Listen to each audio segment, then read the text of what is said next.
जय माता दी। नमस्कार दोस्तों, स्वागत है आप सभी का हमारे YouTube चैनल लक्ष्मी शर्मा की कहानियां पर। ओम नमः शिवाय।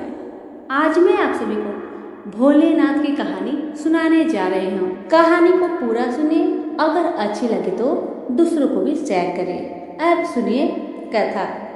पौराणिक कथा के मुताबिक जब शंकर भगवान से विवाह के बाद माता पार्वती कैलाश पर्वत पर आई थी, तब उन्हें कैलाश पर्वत पर अत्यंत अकेलापन महसूस हुआ।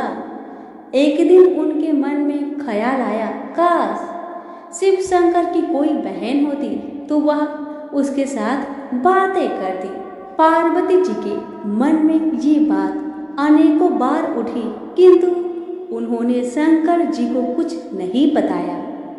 हालांकि माता पार्वती को परेशान देखकर एक बार भोलेनाथ ने पूछा भी था कि कैलाश में कोई समस्या है तो मुझे बताइए देवी। लेकिन भगवान भोलेनाथ तो अंतर्यामी ठहरे।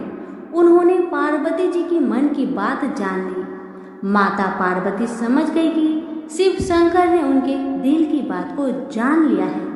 वह बोली, अगर आप मेरी मन की बात जान ही गए हैं तो भी आप मेरी इच्छा पूर्ण नहीं कर सकते। भगवान शिव शंकर मुस्कुराए और मुस्कुराते हुए देवी पार्वती से बोले, देवी मैं तो आपको ननद लाकर दे दूंगा, लेकिन क्या आप उनके साथ निभा पाएंगी? इसके बाद शंकर जी ने अपनी माया से एक देवी को उत्पन्न किया। हालांकि उनका रूप बड़ा विचित्र था। वह बहुत मोटी थी और उनकी पैरों में काफी दरारें थी। शिव ने उनका नाम अस्वारी देवी रखा। माता पार्वती अपनी ननद को देखकर काफी खुश हुई। इस तरह माता पार्वती को ननद मिल गई। माता पार्वती ने अस्वारी देवी को स्नान करवाया और फिर भोजन पर आमंत्रित किया। लेकिन अस्वारी देवी ने जब खाना शुरू किया तो माता पार्वती के सारे भंडार खाली हो गए। महादेव और अन्य कैलाश वासियों के लिए कुछ भी शेष न रहा। ननद के ऐसे व्यवहार से माता पार्वती को काफी बुरा लगा, लेकिन उन्होंने किसी से कुछ नहीं कहा। इसके बाद माता पार्वती ने अस्वारी देवी को पहनने के लिए नए वस्त्र भेंट किए, मगर वह इतनी मोटी थी कि वह वस्त्र छोटे पड़ गए। इसके बाद माता पार्वती दूसरे वस्त्र लेने गई तो अस्वारी देवी ने अपनी भाभी के साथ मजाक करना शुरू कर दिया। ननद अस्वारी देवी ने हंसी ठिठोली करते हुए अपनी भाभी को यानी माता पार्वती को अपने पैरों की दरारों में छुपा लिया। पार्वती जी के लिए दरारों में सांस लेना भी मुश्किल हो गया।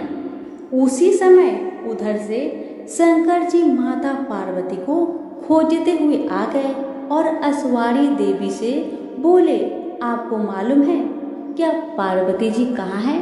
अस्वारी देवी ने शरारत भरे लहजे में कहा, मुझे क्या मालूम कहाँ है भाभी। तभी शिव शंकर समझ गए कि अस्वारी देवी कोई शरारत कर रही है। उन्होंने कहा, सत्य बोलो, मैं जानता हूँ तुम झूठ बोल रही हो। अस्वारी देवी जोर जोर से हंसने लगी और जोर से अपना पैर जमीन पर पटक दिया। तभी पैर की दरारों में दबी माता पार्वती झटके के साथ बाहर आ गई। ननद के ऐसे व्यवहार से माता पार्वती का मन बहुत ज्यादा दुखी हुआ। वह गुस्से में भगवान भोलेनाथ से बोली, आपकी विशेष कृपा होगी अगर आप अपनी बहन को ससुराल भेज दे। मुझसे गलती हो गई कि मैंने ननद की इच्छा की। भगवान भोलेनाथ समझ गए कि भाभी ननद में बहुत पटने वाली नहीं है। इसके बाद उन्होंने अस्वारी देवी को कैलाश पर्वत से विदा कर दिया। प्राचीन काल से आरंभ हुआ ननद भाभी के बीच नोक झोंक का सिलसिला आज तक चला आ रहा है। प्रेम से बोले, उमापति शंकर भगवान की जय हो, अस्वारी देवी की जय हो। कपिलपुरी में यज्ञदत्त नामक एक ब्राह्मण रहता था। उसे एक पुत्र उत्पन्न हुआ जिसका नाम उसने गुणनिधि रखा। बालक बड़ा बुद्धिमान तथा चतुर था। 8 वर्ष की छोटी सी आयु में ही उसने बहुत सी विद्याएं सीख ली थी, परंतु वह कुमार्ग में पड़कर लड़का अपने धर्म और कर्म से भटक गया और जुआरी खेल कूद में संलग्न और गाने बजाने वालों का साथी बन गया। उसने बहुत जल्द ही अपने माता पिता की कमाई लुटा दी। उसकी माता उसे रोकती थी, परंतु प्रेम के कारण उसके संबंध में अपने पति से कुछ न कह पाती। पुत्र चाहे जितना भी बुरा हो, परंतु माता कभी उसका बुरा नहीं चाहती थी।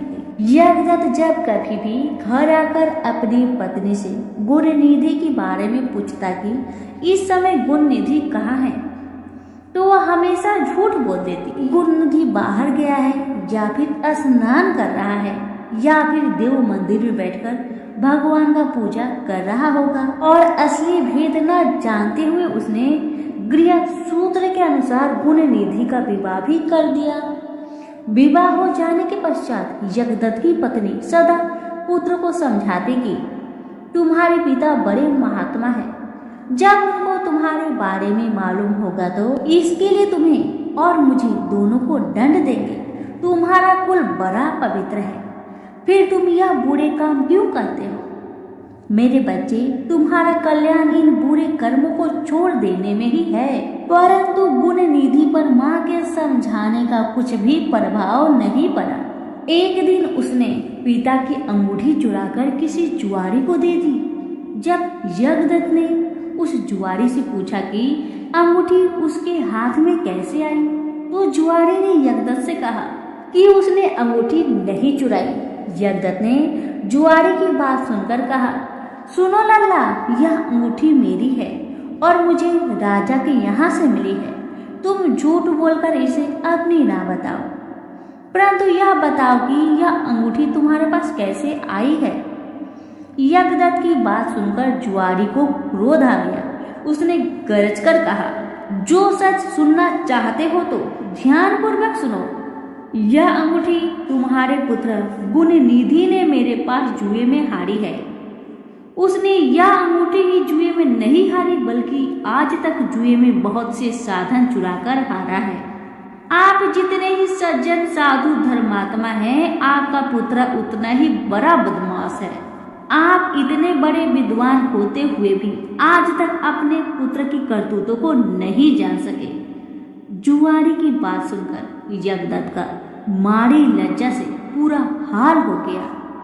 वह मारे लज्जा के मुंह ढके हुए तथा सिर झुकाए अपने घर पहुंचा और घर आने के साथ ही अपनी पत्नी से पूछा कि गुणनिधि कहाँ है और वह अंगूठी कहाँ है, जो कि उस दिन तूने उपटन करते हुए मेरे हाथ से ले ली थी। यज्ञदत्त की बात सुनकर उसकी पत्नी ने उत्तर दिया, वह अंगूठी मैंने कहीं रख दी थी, अब मुझे याद नहीं आ रहा कि कहाँ रखी थी। स्त्री की बात सुनकर यज्ञदत्त ने कहा, तुम झूठी हो। जब कभी मैंने तुमसे गुणनिधि के बारे में पूछा है, तुमने मुझे बात बनाकर टालने की कोशिश की है। अच्छा, तुम अंगूठी की बात जाने दो और मुझे बताओ कि घर का अन्य बहुमूल्य सामान कहाँ है। न जाने मेरे किन पापों के कारण मेरे यहाँ ऐसा पुत्र उत्पन्न हुआ है। फिर जब उसने घर की दूसरी कीमती सामान देखा तो मालूम हुआ कि सभी बहुमूल्य वस्तुएं गायब थी। तब यज्ञदत्त ने हाथ में जल लेकर पत्नी और पुत्र को तिलांजलि दे दी और एक ब्राह्मण की कन्या से अपना दूसरा विवाह भी कर लिया। जब गुणनिधि को मालूम हुआ कि उसके पिता पर सारा भेद खुल गया है और उन्होंने उसे और उसकी माँ को तिलांजलि दे दी है, तो उसको बड़ा दुख हुआ। वह अपनी करनी पर पछताने लगा। वह भूखा प्यासा एक शिव मंदिर के पास आकर बैठ गया। उस दिन शिवरात्रि का व्रत था। लोगों ने शिव पूजन किया, फिर तरह तरह के पकवान तथा खाद्य सामग्री उन पर चढ़ाई। जब लोग भगवान का पूजन आदि करके मंदिर में ही सो गए तो गुणनिधि ने मंदिर के भीतर प्रवेश किया और खाने पीने का सामान उठाकर बाहर की ओर भागा। चलते चलते उसका पैर एक सोते हुए शिव भक्त से टकरा गया। फिर क्या था, उस भक्त का चोर चोर का शब्द सुनकर सभी लोग जाग उठे और दौड़ते हुए गुणनिधि का पीछा किया। बहुत से नागरिक भी उन भक्तों के साथ मिल गए। अंत में उन लोगों ने दौड़ते हुए गुणनिधि को पकड़ लिया और सबने मिलकर उसको ऐसा मारा कि वह मर गया। उसके मरने के साथ ही यमदूत ने आकर उसे घेर लिया और निर्दयता पूर्वक उसे मारने लगे। उधर भगवान सदाशिव ने अपने गणों से कहा, गुणनिधि बड़ी पापी, दुराचारी और कुकर्मी है, फिर भी उसने शिवरात्रि का व्रत रखकर जागरण किया है, हमारे पूजन को देखा है, हमारे दर्शन किए हैं, दीपक से लिंग के शरीर पर गिरती हुई छाई की स्नेह निवारण किया है, रात्रि में अपना वस्त्र फाड़ कर उसमें बत्ती डाली है, प्रसंग बंश इसने हमारी गुणों का श्रवण किया है तथा ऐसे ही और धर्म कार्य किए हैं, अतः वह हमारे लोक को आएगा। उसके पश्चात वह कलिंग देश का राजा होगा। तुम लोग वहां जाकर गुणनिधि को यमदूतों के बंधन से मुक्त करो, क्योंकि हमने उसे अपना लिया है। अतएव भगवान श्री सदाशिव की आज्ञा पाकर विमान पर बैठकर शूलधारी उनके पार्षद भी घटना स्थल पर आ पहुंचे और बोले, यमराज के गणों, तुम अब इस परम धर्मात्मा ब्राह्मण को छोड़ दो, क्योंकि अब इसमें कोई पाप शेष नहीं रहा। यमदूतों ने भगवान श्री सदाशिव के पार्षदों से कहा, यो तो आपकी आज्ञा हमारे सिर माथे पर है, मगर यह तो दुष्ट महापापी कुकर्मी, मांस तथा मदिरा का प्रयोग करने वाला, पर स्त्री तथा वैश्यगामी, माता पिता की आज्ञा न मानने वाला चोर तथा जुआरू है। हम लोग इसलिए इसको ले जा रहे हैं। यमदूतों की बात सुनकर सदाशिव के पार्षदों ने कहा, तुम मूर्ख हो, यह ब्राह्मण पापी नहीं है। इसका सबसे बड़ा धर्म यह है कि इसने पुराना कपड़ा जलाकर शिवालय को प्रकाश किया, रात्रि भर जागरण किया, स्थित चित्त से शिवालय के द्वार पर बैठकर इसने भगवान श्री सदाशिव के पूजन को देखा और हरि कीर्तन को सुना। इसलिए भगवान श्री सदाशिव की इच्छा अनुसार यह राजा बनाया जाएगा। और इस प्रकार कहने के पश्चात भगवान श्री सदाशिव के पार्षद गुणनिधि को अपने धाम ले गए। यमदूतों से मुक्ति पाकर गुणनिधि भगवान श्री सदाशिव के पार्षद के साथ विमान पर चढ़कर शिवलोक को गया।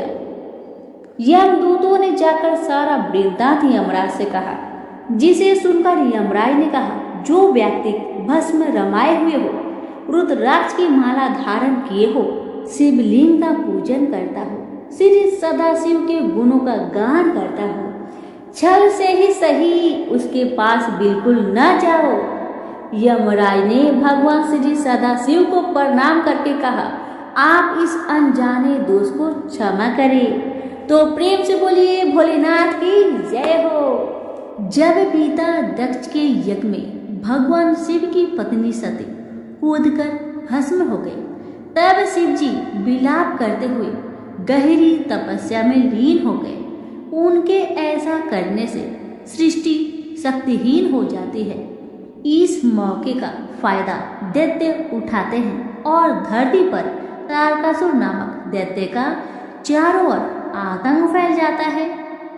देवताओं को पराजय का सामना करना पड़ता है। चारों तरफ हाहाकार मच जाता है।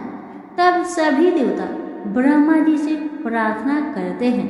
तब ब्रह्मा जी कहते हैं कि तारक का अंत शिव पुत्र करेगा। इंद्र और अन्य देव भगवान शिव के पास जाते हैं। तब भगवान शंकर पार्वती के अनुराग परीक्षते हैं और पार्वती की तपस्या से प्रसन्न होते हैं और इस तरह शुभ घड़ी और शुभ मुहूर्त में शिव जी और पार्वती का विवाह हो जाता है। इस प्रकार कार्तिकेय का जन्म होता है। कार्तिकेय तारकासुर का वध करके देवों को उनका स्थान पुराणों के अनुसार षष्ठी तिथि को कार्तिकेय भगवान का जन्म हुआ था, इसलिए इस दिन उनकी पूजा का विशेष महत्व है। सभी प्रेम से बोले कार्तिकेय भगवान की जय। पौराणिक कथाओं के अनुसार माता पार्वती ने भगवान शिव को अपने पति के रूप में पाने के लिए सैकड़ों वर्षों तक कठोर तप किया था। उनकी तपस्या को देखकर देवताओं ने शिव जी से देवी पार्वती की मनोकामना पूरी करने की प्रार्थना की थी। इसके बाद भोलेनाथ ने सप्त ऋषियों को पार्वती जी की परीक्षा लेने के लिए भेजा। इस परीक्षा के दौरान सप्त ऋषियों ने शिव जी के ढेरों अनुगणों को बताते हुए माता पार्वती से शिव जी से विवाह न करने का कहा, लेकिन पार्वती जी अपने निर्णय से टस से मस नहीं हुई। इस पर खुद भोलेनाथ ने माता पार्वती की परीक्षा लेने का निर्णय लिया। माता पार्वती की तब से प्रसन्न होकर शंकर जी उनके सामने प्रकट हुए और उन्हें वरदान देकर अंतर ध्यान हो गए। कुछ क्षणों बाद ही एक मगरमच्छ ने एक लड़के को पकड़ लिया और लड़का मदद के लिए पुकारने लगा। बच्चे की आवाज सुनकर पार्वती जी नदी के किनारे पहुंची और उनका मन द्रवित हो गया। इस बीच लड़के ने माता पार्वती को देखकर कहा कि मेरी न माँ है न बाप न कोई मित्र ही है, माता आप ही मेरे रक्षा करें। इस पर पार्वती जी ने मगरमच्छ से कहा कि ग्रह इस लड़के को छोड़ दे।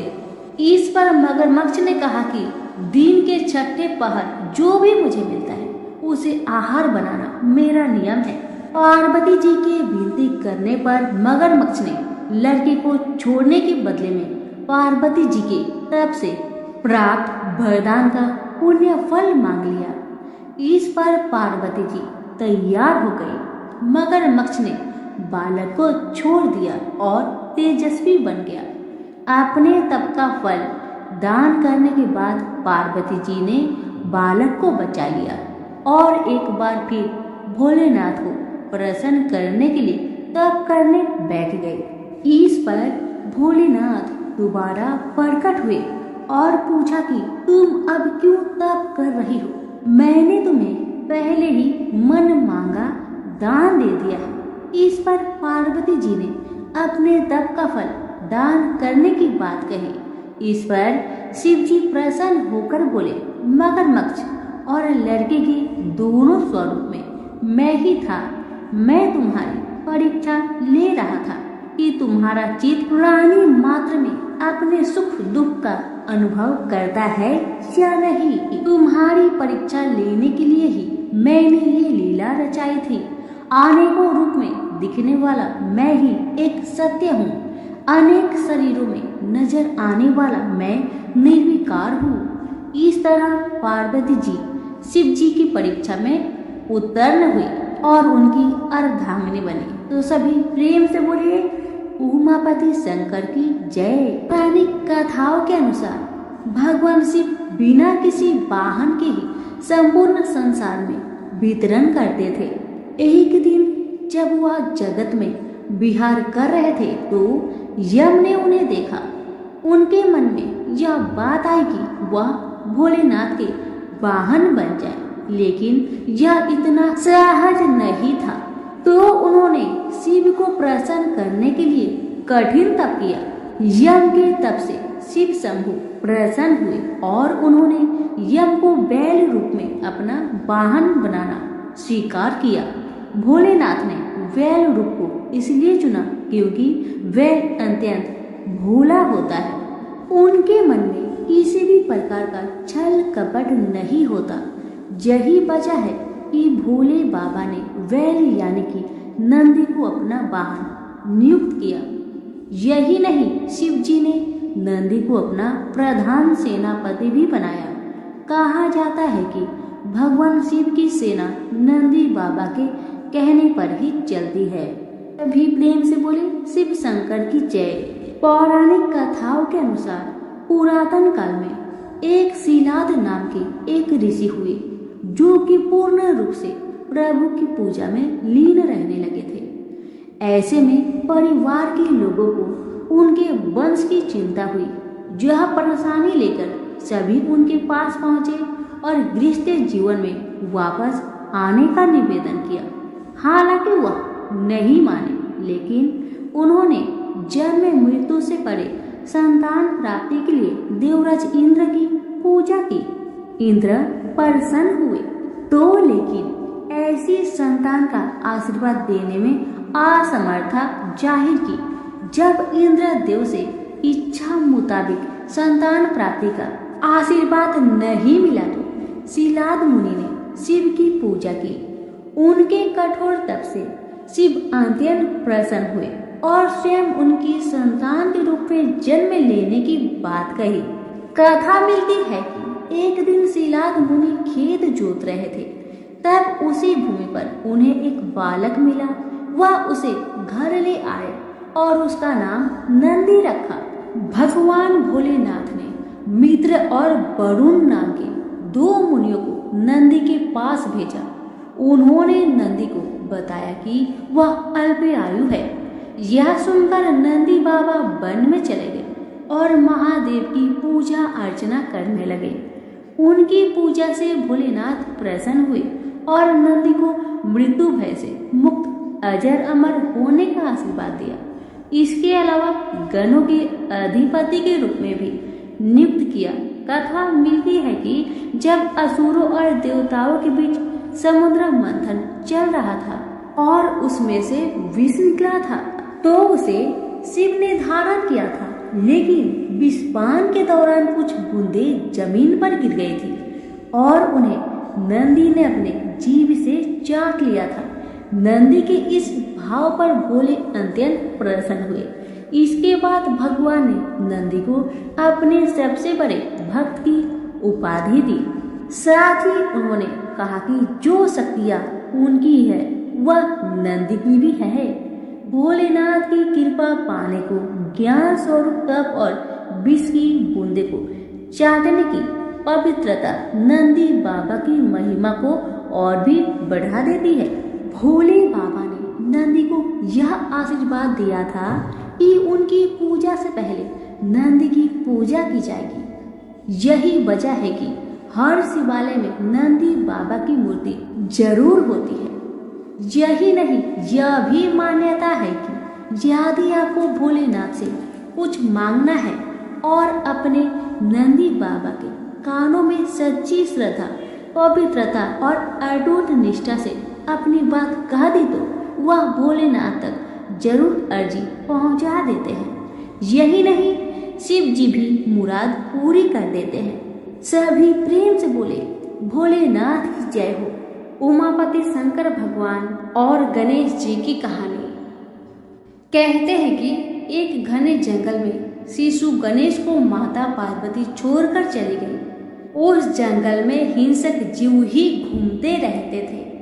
वहां कभी कभार ऋषि मुनि भी उस जंगल से गुजरते थे।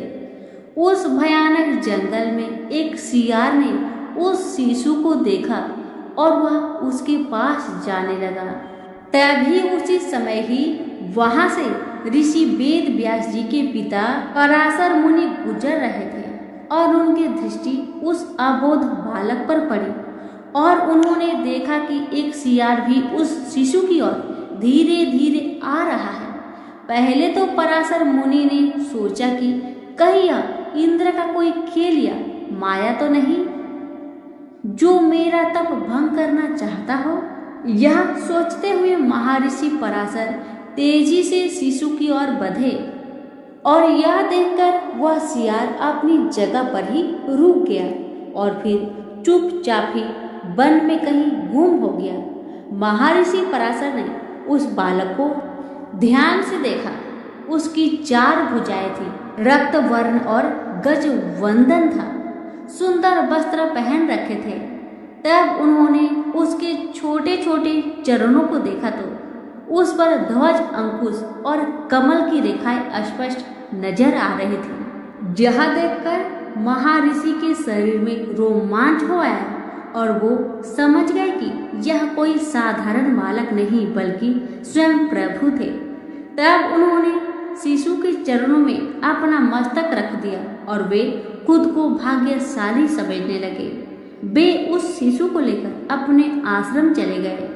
उनकी पत्नी वत्सला ने जब महर्षि के हाथों में एक नन्हे बालक को देखा तो पूछा, यह आपको कहाँ से मिला?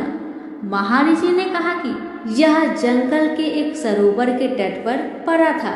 लगता है कि को क्रूर हृदय अभागा इसे वहां छोड़ गया है। वत्सला शिशु को देखकर बहुत प्रसन्न हुई। तब पराशर ने अपनी पत्नी को समझाया कि यह साक्षात त्रिलोकीनाथ है, यह हमारा उद्धार करने के लिए आए हैं। यह वचन सुनकर वत्सला रोमांचित हो गई। दोनों ने मिलकर गणेश का पालन पोषण किया। कहते हैं कि भगवान श्री गणपति ने कृत युग में कश्यप व आदिति के यहाँ श्री अवतार महोत्कट विनायक नाम से जन्म लिया। इस अवतार में गणपति ने देवतांतक व नरात्मक नामक राक्षसों का संहार कर धर्म की स्थापना की। वह अपने अवतार की समाधि की। त्रेता युग में गणपति ने उमा के गर्भ से भाद्रपद शुक्ल चतुर्थी के दिन जन्म लिया था और उन्हें गणेश नाम दिया गया। इस अवतार में गणपति ने सिंधु नामक दैत्य का विनाश किया। वह ब्रह्मदेव की कन्याएं सिद्धि और रीति से विवाह किया। द्वापर युग में गणपति ने पुनः पार्वती के गर्भ से जन्म लिया। वह गणेश कहलाए, परंतु गणेश के जन्म के बाद किसी कारणवश पार्वती ने उन्हें जंगल में छोड़ दिया, जहाँ पर पराशर मुनि ने उनका पालन पोषण किया। इन्हीं गणेश ने ही ऋषि वेद व्यास के कहने पर महाभारत लिखी थी। इस अवतार में गणेश ने सिंदूरासुर का वध करके उसके द्वारा कैद किए अनेक राजाओं व वीरों को मुक्त करवाया था। इसी अवतार में गणेश ने वरण्य नामक अपने भक्त को गणेश गीता के रूप में साक्षात्व तत्व ज्ञान का उपदेश दिया। ऐसा भी कहा जाता है कि वे महिष्मति वैरण्य के पुत्र थे। कुरूप होने के कारण उन्हें जंगल में छोड़ दिया गया था। कथा समाप्त हुई। प्रेम से बोलिए गणेश महाराज की जय हो, उमापति शंकर भगवान की जय हो। एक समय की बात है, काशी निवासी धनंजय की पत्नी का नाम सुलक्षणा था। उसे अन्य सब सुख प्राप्त थे, केवल निर्धनता ही उसके दुख का कारण था। यह दुख उसे हर समय सताता था। एक दिन सुलक्षणा पति से बोली, स्वामी आप कुछ उद्यम करो तो काम चले, इस प्रकार कब तक काम चलेगा? सुलक्षणा की बात धनंजय के मन में बैठ गया और वह उसी दिन विश्वनाथ शंकर जी को प्रसन्न करने के लिए बैठ गया और कहने लगा, हे देवादिदेव विश्वेश्वर, मुझे पूजा पाठ कुछ नहीं आता, केवल आपके भरोसे बैठा हूँ। इतनी विनती करके वह 2-3 दिन भूखा प्यासा बैठा रहा। यह देखकर भगवान शंकर ने उसके कान में अन्नपूर्णा अन्नपूर्णा अन्नपूर्णा इस प्रकार 3 बार कहा। यह कौन क्या कह गया? इसी सोच में धनंजय पड़ गया कि मंदिर से आते जाते ब्राह्मण को देखकर पूछने लगा, पंडित जी अन्नपूर्णा कौन है? ब्राह्मणों ने कहा, तू अन्न छोड़कर बैठा है, सो तुझे अन्न की ही बात सूझती है, जा घर जाकर अन्न ग्रहण कर। धनंजय घर गया, स्त्री से सारी बात कही। वह बोली, नाथ आप चिंता ना करें, स्वयं शंकर जी ने यह मंत्र आपको दिया है, वे स्वयं ही खुलासा करेंगे, आप फिर जाकर उनकी आराधना करें। धनंजय फिर जैसा का तैसा पूजा में बैठ गया। रात्रि में शंकर जी ने आज्ञा दी, कहा तू पूर्व दिशा में चला जा, वह अन्नपूर्णा का नाम जपता जाता और रास्ते में फल खाता, झरनों का पानी पीता जाता। इसी प्रकार कितने ही दिनों तक चलता गया। वहां उसे चांदी सी चमकती वन की शोभा दिखने में आई। सुंदर सरोवर दिखने में या उसके किनारे कितने ही अप्सराएं झुंड बनाए बैठी थी और सब माँ अन्नपूर्णा इस प्रकार बार बार कहती थी। यह अगहन मास की उजेली रात्रि थी और आज से ही व्रत का ये आरंभ था। जिस शब्द की खोज करके वह निकला था वह उसे वहां सुनने को मिला। धनंजय ने उनके पास जाकर पूछा, हे देवियों, आप यह क्या कर रही हो? उन सब ने कहा, हम सब माँ अन्नपूर्णा का व्रत करते हैं। व्रत करने से क्या होता है? यह किसी ने किया भी है? इसे कब किया जाए? कैसा व्रत है और कैसी विधि है? मुझे भी कहो। वे कहने लगी, इस व्रत को सब कोई कर सकता है। 21 दिन तक के लिए 21 गांठ का सूत लेना चाहिए। 21 दिन यदि ना बने तो एक दिन उपवास करे, या भी ना बने तो केवल कथा सुनकर प्रसाद ले। निराहार रहकर कथा कहे, कथा सुनने वाला कोई ना मिले तो पीपल के पत्तों को रख सुपारी या घृत कुमारी वृक्ष को सामने कर, दीपक को साक्षी कर, सूर्य, गाय, तुलसी या महादेव को बिना कथा सुनाए मुख में दाना न डाले। यदि भूल से कुछ पड़ जाए तो एक दिवस फिर उपवास करे। व्रत के दिन क्रोध न करे और झूठ न बोले। धनंजय बोला, इस व्रत के करने से क्या होगा? वे कहने लगी, इसके करने से अंधों को नेत्र मिले, लूलों को हाथ मिले, निर्धन के घर धन आए, बाझिन को संतान मिले, मूर्खों को विद्या आए। जो जिस कामना से व्रत करे माँ उसकी इच्छा पूरी करती है। वह कहने लगा, बहनों, मेरे भी धन नहीं है, विद्या नहीं है, कुछ भी तो नहीं है। मैं तो दुखिया ब्राह्मण हूँ, मुझे इस व्रत का सूत दोगी? हाँ भाई, तेरा कल्याण हो, तुझे देगी। ले, इस व्रत का मंगल सूत्र ले। धनंजय ने व्रत किया। व्रत पूरा हुआ तभी सरोवर में से 21 खंड की स्वर्ण सीढ़ी हीरा मोती जड़ी प्रकट हुई। धनंजय जय अन्नपूर्णा अन्नपूर्णा कहता जाता था। इस प्रकार इतनी ही सीढ़ियां उतर गया तो क्या दिखता है कि करोड़ों सूर्य से प्रकाशमान अन्नपूर्णा माँ का मंदिर है। उसके सामने स्वर्ण सिंहासन पर माता अन्नपूर्णा विराजमान है। सामने भिक्षा हेतु शंकर भगवान खड़े हैं। देवगनाएं चंवर डुलाती है। कितने ही हथियार बांधे पहरा देती है। धनंजय दौड़कर जगदम्बा के चरणों में गिर गया। देवी उसकी मन का कलेश जान गई। धनंजय कहने लगा, माता, आप तो अंतर्यामी हो, आपको अपनी दशा क्या बताऊं? माता बोली, मेरा व्रत किया है, जा, संसार तेरा सत्कार करेगा। माता ने धनंजय की जिह्वा पर बीज मंत्र लिख दिया। अब तो उसके रोम रोम में विद्या प्रकट हो गई। इतने में क्या देखता है कि वह काशी विश्वनाथ के मंदिर में खड़ा है।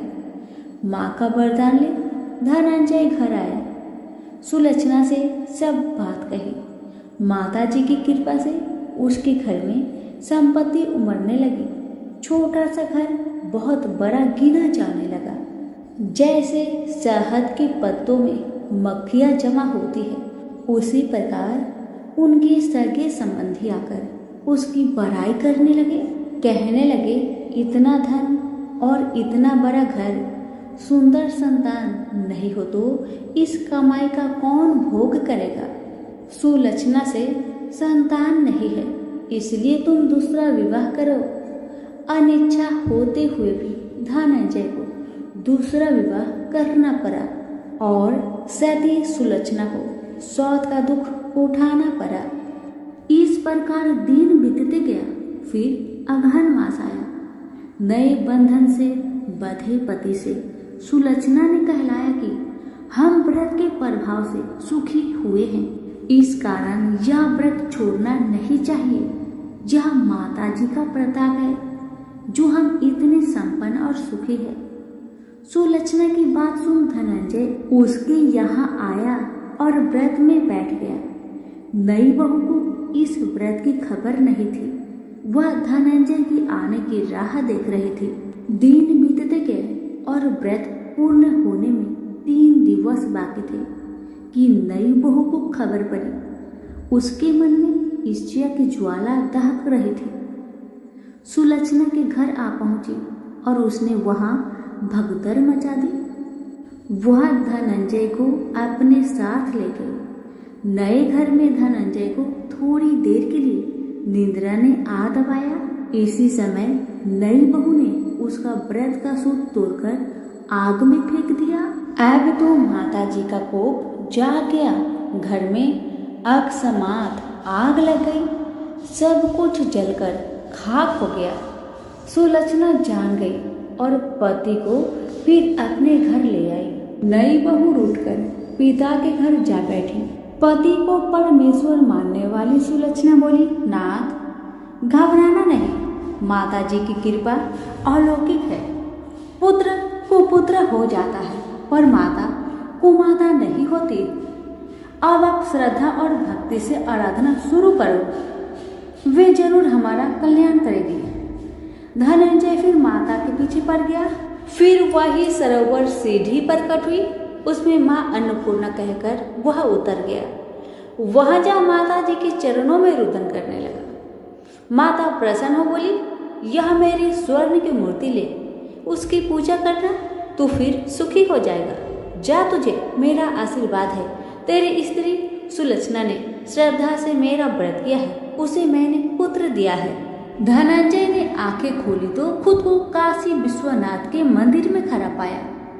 वहां से फिर उसी प्रकार घर को आया। इधर सुलक्षणा के दिन चढ़े और महीने पूरे होते ही पुत्र का जन्म हुआ। गांव में आश्चर्य की लहर दौड़ गई। मानता आने लगा। इस प्रकार उसी गांव के निसंतान सेठ के पुत्र होने पर उसने माता अन्नपूर्णा का मंदिर बनवा दिया। उसमें माताजी धूमधाम से पधारी, यज्ञ किया और धनंजय को मंदिर का आचार्य का पद दे दिया। जीविका के लिए मंदिर की दक्षिणा और रहने के लिए बड़ा सा सुंदर भवन दिया। धनंजय स्त्री पुत्र सहित वहां रहने लगा। माताजी की चढ़ावे में भरपूर आमदनी होने लगी। उधर नई बहू के पिता के घर डाका पड़ा, सब लूट गया। वे भीख मांगकर पेट भरने लगे। सुलक्षणा ने यह सुना तो उन्हें बुलावा भेजा, अलग घर में रख लिया और उनके अन्न वस्त्र का प्रबंध कर दिया। धनंजय, सुलक्षणा और उसका पुत्र माताजी की कृपा से आनंद से रहने लगे। माताजी ने जैसे इनके भंडार भरे वैसे सबके भंडार भरे। प्रेम से बोलिए, अन्नपूर्णा माता की जय हो, काशी विश्वनाथ की जय हो। कथा अच्छी लगे तो लाइक शेयर करना ना भूलें। धन्यवाद।